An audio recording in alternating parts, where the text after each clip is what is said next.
सतगुरु की साजिन वाजी प्यारी साज संगत जी, प्यार और सत्कार से कहना दान निरंकार जी। आज हमारे वक्त के सतगुरु माता सुदीक्षा जी महाराज का जन्मदिन है। सतगुरु माता सुदीक्षा जी महाराज के जन्मदिन की आप सभी सारे साथ संगत को लख लख बधाई दासी देती है और सतगुरु माता जी के चरणों से यही आशीर्वाद मांगती है।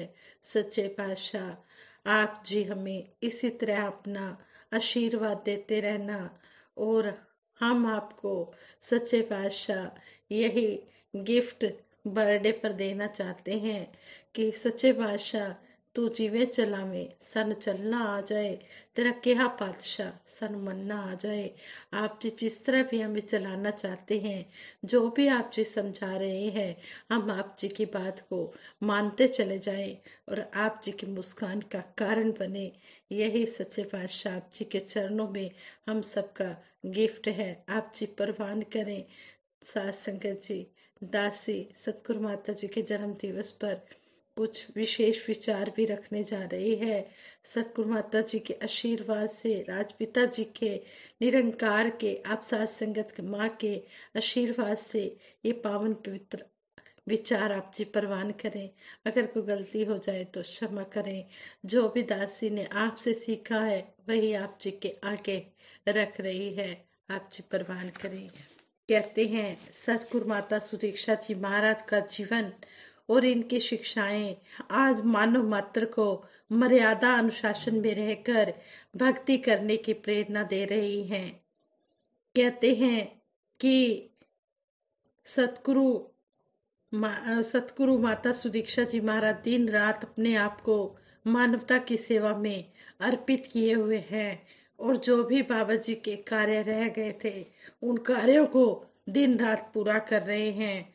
परम पूज्य सतगुरु माता सुदीक्षा जी महाराज का जन्म 13 मार्च 1985 को पिता बाबा हरदेव सिंह जी और माता सविंदर जी के घर संत निरंकारी कॉलोनी दिल्ली में हुआ।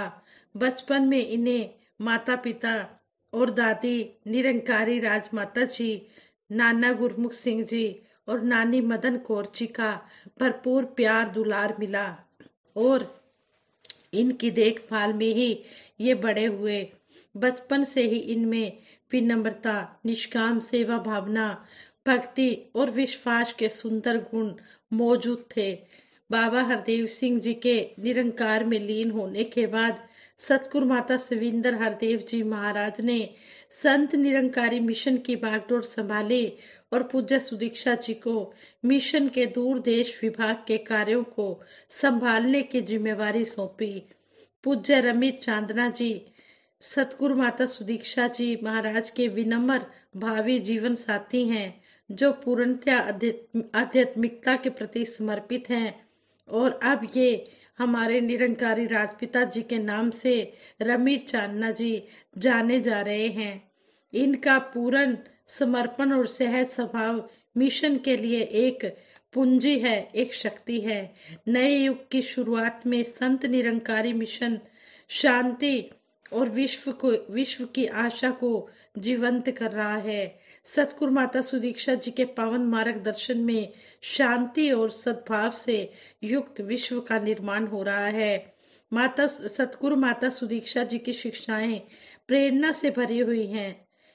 आप चाहते हैं कि यानी कि सतगुरु माता जी चाहते हैं कि भक्ति करते हुए भगत कभी भी भक्ति की मर्यादा से भटक कर न रह जाए, हमेशा गुरमत का ही पालन करे, मर्यादा और अनुशासन में रहकर की गई सेवा और भक्तों वाले गुण ही भक्तों को भगत शिरोमणि का गौरव प्रदान करते हैं।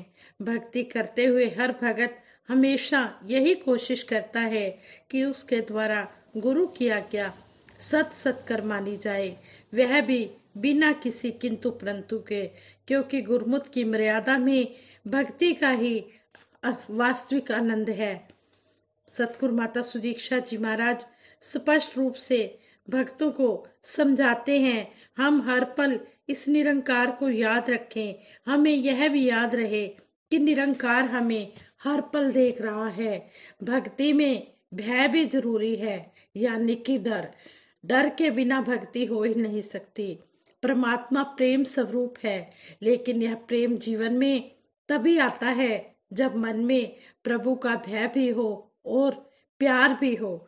आज लोग जुबान से परमात्मा का जिक्र तो करते हैं, लेकिन मन से परमात्मा का भय गायब है। जिक्रे खुदा तो है, मगर खौफे खुदा नहीं। भगत के लिए सबसे अच्छा समय वही होता है जब उसका सिर सतगुरु के चरणों में झुकता है। उस समय भगत के लिए संसार लुप्त हो जाता है और रह जाते हैं केवल गुरु और गुरु के गुरसिख। कहते हैं, सत्संग में अगर अभी भी आकर हलचल है, लाइनों को तोड़कर आगे निकल जाने की इच्छा है, तो गुरु दर्शन का फल है बड़ा। इसका संपूर्ण लाभ कहाँ लिया जा रहा है? ऐसा ना हो कि हमारा मन कहीं लगा हो और शीश कहीं और झुका हो। सतगुरु माता सुदीक्षा जी फरमाते हैं, मिशन एक साफ चादर के रूप में है। हम कुछ भी ऐसा ना करें जिससे मिशन पर कोई भी दाग लगे। इसी प्रकार समय का भी जीवन में बहुत महत्व है, इसलिए समय का हमेशा सदुपयोग हो। सत्संग के समय का भी समय पर सत्संग शुरू हो और समय पर ही संपन्न हो। सतगुरु माता सुदीक्षा जी महाराज कर्म के प्रति गंभीर हैं और वे गुरसिखों से भी यही चाहते हैं कि वो भी अपने कार्यों के प्रति गंभीरता का एहसास बनाकर रखें, और जब गंभीरता का एहसास बना होगा तभी उत्तम रिजल्ट मिलेंगे। और कहते हैं कि किसी भी क्लास में मोबाइल लाने की अनुमति नहीं होती, पर सत्संग में मोबाइल लाने की हमारी चाहत बार बार मना करने पर भी खत्म नहीं होती। सतगुरु माता सुदीक्षा जी चाहते हैं कि सत्संग के समय सत्संग ही किया जाए। जब ध्यान मोबाइल में ही लगा होता है तो स्वयं का ध्यान तो भटेगा, आसपास बैठे संतों महापुरुषों का ध्यान भी भंग होगा और निरंकार के साथ जुड़ी उनकी लीव भी टूटेगी। मर्यादा और अनुशासन जीवन के अभिन्न अंग है। सतगुरु माता सुदीक्षा जी महाराज मर्यादा और अनुशासन के प्रति सभी को अलर्ट रहने की, जागरूक रहने की प्रेरणा देती हैं। सत्संग में आकर गीतों, प्रवचनों और गुरु दर्शनों का आनंद लेते समय भी अगर मन कहीं और है तो गुरु दर्शनों का पूर्ण आनंद कहाँ मिलेगा? इसके लिए तो मन को पूरी तरह निरंकार के साथ जोड़ना होगा। जिस प्रकार सोने का छोटा सा अंश भी बहुमूल्य होता है, इसी तरह सत्संग की आधी से आधी घड़ी और इसका पल पल महत्वपूर्ण होता है। जब बहुमूल्य भोजन का एक एक निवाला या जीवनदायी जल का एक एक घूंट हमारी भूख प्यास मिटाने के लिए इतना उपयोगी है, तो संपूर्ण भोजन और जल तो उपयोगी होगा ही। इसका भाव यही है कि हमें सत्संग के पल पल का लाभ लेना है। सत्संग भी हमें पूरी तरह से मन वचन कर्म से लगन से करना चाहिए। देर से आने या बाद में सुमिरन धुनी को बीच में ही छोड़कर उठ जाने से भला पूरा लाभ कहाँ मिल पाएगा? सतगुरु माता जी हमेशा भक्तों को सचेत रखना चाहती हैं और हमेशा यही समझाते हैं कि हमने सबको समतव और अपंतव भाव से देखना है। सतगुरु माता जी कहते हैं कि लंगर भी शालीनता और श्रद्धा से बनाने व परोसने व ग्रहण करने की शिक्षा देते हैं। हमेशा संगत और लंगर की पावनता और उत्तमता की ओर हमारा ध्यान बना रहे।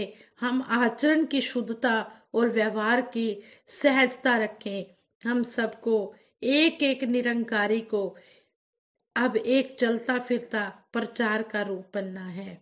मुंबई में महाराष्ट्र के 52वें प्रादेशिक संत समागम के दूसरे दिन सेवा दल रैली के दौरान सतगुरु माता जी स्वयं मंच पर खड़े होकर सेवा दल का अभिवादन स्वीकार करते नजर आए और मार्चिंग गीत के दौरान जब हम हैं सेवादार का उच्चारण हुआ तो सतगुरु माता जी ने भी उत्साहपूर्वक हवा में हाथ लहराकर सेवा दल में अभूतपूर्व जोश भर दिया। आसपास उपस्थित पदाधिकारी व संगतें भी इसमें शामिल हो गई। इस प्रकार उन्होंने सेवा को सलाम करके सेवा करने वालों का वेलकम किया। 17 नवंबर 2018 को समालखा हरियाणा में रोशन मीनार की सबसे बड़ी मानव आकृति बनाने के समय भी सतगुरु माता जी का हर कदम भक्तों में जोश भरता रहा और इनके कुशल मार्गदर्शन और प्रेरणा के कारण ही 18,770 स्वयं सेवकों ने Guinness book of world record में यह उपलब्धि दर्ज कराने में सफलता अचीव की। सतगुरु माता सुदीक्षा जी अदम्य उत्साह से भरी हुई हैं। इनके अंदर इतना उत्साह भरा हुआ है। ये तो शक्ति हैं, ये तो मालिक हैं, ये तो सर्वशक्तिमान है। इनके हाथों में तीनों लोकों की कमान है। ये तो सारी सृष्टि की मालिक हैं। नवंबर 2018 में समालखा में आयोजित 71वें वार्षिक संत समागम की तैयारियों में कहते हैं कि उन्हें समय पर पूर्ण करने वाले सतगुरु माता जी का उत्साह और जज्बा देखते ही बनता था। दिन रात स्वयं उपस्थित रहकर सतगुरु माता जी मार्गदर्शन देते रहे और सभी भक्तों का उत्साह कायम रखते रहे। सतगुरु माता सुदीक्षा जी ने निरंकारी यूथ फोरम को नया क्लेवर प्रदान करते हुए निरंकारी यूथ सिंपोजियम NYS की सुंदर श्रृंखला शुरू की। दिल्ली, बंबई, बेंगलोर, हैदराबाद आदि स्थानों पर सतगुरु माता सुदीक्षा जी महाराज के सानिध्य में आयोजित निरंकारी यूथ सिंपोजियम में युवाओं का उत्साह और अध्यात्म को ऊंचाइयों पर सतगुरु माता सुदीक्षा जी महाराज की कृपा से देखा गया। सतगुरु माता जी ने सतगुरु रूप में प्रकट होने के बाद से दिल्ली की अनेक ब्रांचों में सुबह सवेरे पहुंचकर नई जागृति प्रदान की और यही शिक्षा दी कि सत्संग भवनों में होने वाली सुबह की संगतों में सभी पूरी लगन व श्रद्धा से शामिल होकर सारी खुशियां हासिल करें। सतगुरु माता सुदीक्षा जी का युग युवाओं में जोश भरने का युग है। यह बुजुर्गों के सम्मान का युग है। यह सेवा सिमरन सत्संग करने का युग है। इनके तेज कदमों के पीछे चलने के लिए हमें भी तेज चलना होगा, संभल कर चलना होगा। इसी से हमारा जीवन आनंदमय बनेगा। सतगुरु माता सुदीक्षा जी महाराज ने हमें समझाया है कि ब्रह्म ज्ञान की पहली सीढ़ी है ब्रह्म की प्राप्ति, ब्रह्म की समाप्ति।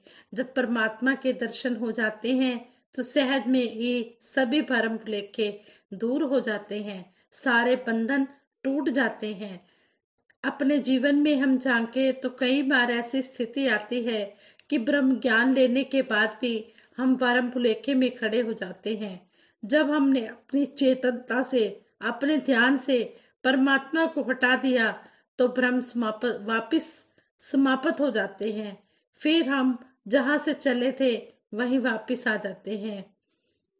अगर हम अपने ध्यान से परमात्मा को हटा देते हैं तो ब्रह्म वापिस हमारे मन में आ जाते हैं।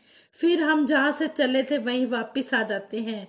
हर समय परमात्मा का निरंकार का ही ध्यान करना है, तभी हम सभी बंधनों से मुक्त रह सकते हैं। सतगुरु माता जी ने एक हमें दृश्य भी सुनाया। कहते हैं कि कुछ ही दिनों पहले यह दृश्य देखा कि एक बंदर बाहर कांच से देख रहा था। रसोई में उसे फलों की टोकरी नजर आ रही थी। उसका रसोई में आना संभव नहीं हो पाया। कुछ देर बाद देखा कि बंदर वहां नहीं है, बंदर कहीं छुपा बैठा था। घर के लोग लापरवाह हो गए, चेतनता न रही और जब दरवाजा खुला तो एक सज्जन के साथ बंदर भी अंदर आ गया। अपने जीवन में हम इसकी तुलना करें तो इसी तरह दिमाग कुछ हासिल करने के लिए चालाकियां करता है तो उस समय वह माया का ही रूप है। हम भी अपने मन को संभाल कर चल रहे होते हैं, परंतु एक पल ऐसा आता है कि वह चेतनता हम खो देते हैं। कोई घटना होती है तो फिर हमें अपनी गलती का एहसास होता है। इस तरह हमें सतगुरु माता जी समझाते हैं कि अगर हम मानव के रूप में जन्मे हैं तो हमें सोचना होगा कि हम कैसा योगदान दे रहे हैं, एक इंसान वाला या फिर एक हैवान वाला। जैसे एक शायर ने भी कहा है, एक जैसी दिखती थी वो माचिस की तीलियां, किसी ने दिए जलाए तो किसी ने घर जलाए। लोग छोटी सी बात पर सालों की पहचान भूल कर दुश्मनी कर लेते हैं। हमें छोटी छोटी बातों को नजरअंदाज करना चाहिए। रिश्ते माया से ज्यादा अहम होते हैं। अगर हम ईश्वर की उत्तम रचना है तो किरदार भी वैसा ही होना चाहिए। सतगुरु माता जी ने कहा कि संत दूसरों से मुकाबला न करके हमेशा एक सहयोग और भाईचारे का भाव ही रखते हैं। अगर हम अपने दृष्टिकोण को सहयोग में बदल देते हैं तो जीवन एक त्योहार बन जाता है, उत्सव बन जाता है। इसलिए हमने अपने मन में हमेशा पॉजिटिव थॉट्स ही रखने हैं। सतगुरु माता जी कहते हैं संसार में आए हैं तो जिम्मेदारियां निभाएं।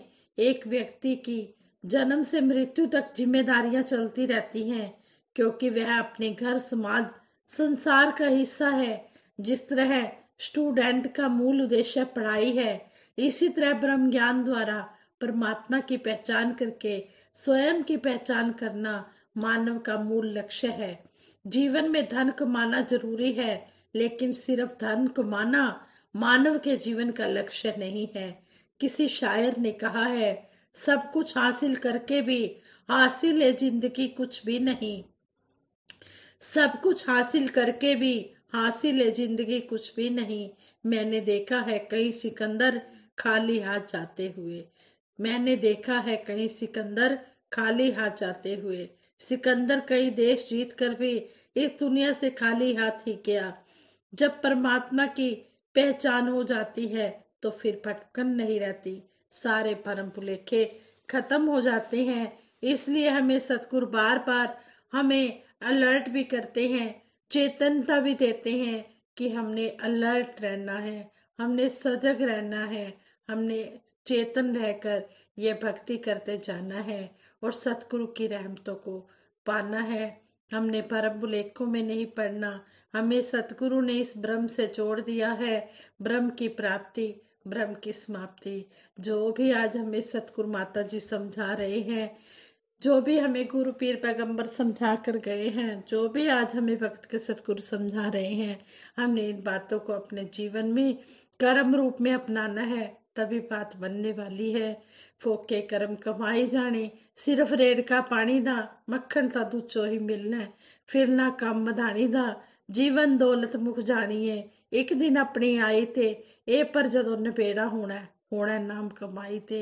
यहाँ पर शहनशाह जी भी हमें समझा रहे हैं कि खाली बातें करने से, फोके कर्म कमाने से बात बनने वाली नहीं है। जिस तरह मक्खन तो दूध से ही निकलता है, इसी तरह जब हम कर्म करेंगे तभी हमारे ये जो जीवन का लक्ष्य है पूरा होगा। ये जो हमारे श्वास है जीवन के, ये तो खत्म होते जा रहे हैं, लेकिन कहते हैं कि इस मानव जन्म का नबेड़ा निपटारा तभी होगा जब हम इस एक एक पल की कीमत को हम कर्म रूप में ढालते चले जाएंगे। जीवन दौलत मुख जानिए, एक दिन अपनी आई थे। जितने श्वास में मालिक ने बख्शे हैं, ये एक दिन पूरे हो जाने हैं और हमने इस शरीर को यहाँ छोड़कर, इस संसार को छोड़कर हमने अपने निज घर में चले जाना है। ए पर जदों नबेड़ा होना नाम कमाई थे। सतगुरु सच्चे पातशाह शहनशाह जी हमें समझा रहे हैं कि ये जो तेरे मानव जीवन का लक्ष्य है ये तभी पूरा होगा जब तू इनको कर्मों में ढालेगा। बस सच्चे पातशाह के चरणों से आशीर्वाद मांगते हैं। खाली बोल मेरे रह जान बोलना, इना बोला उत्ते आ जाए जिंदगी नु तोलना। साथ संगत जी प्यार से कहना, धन निरंकार।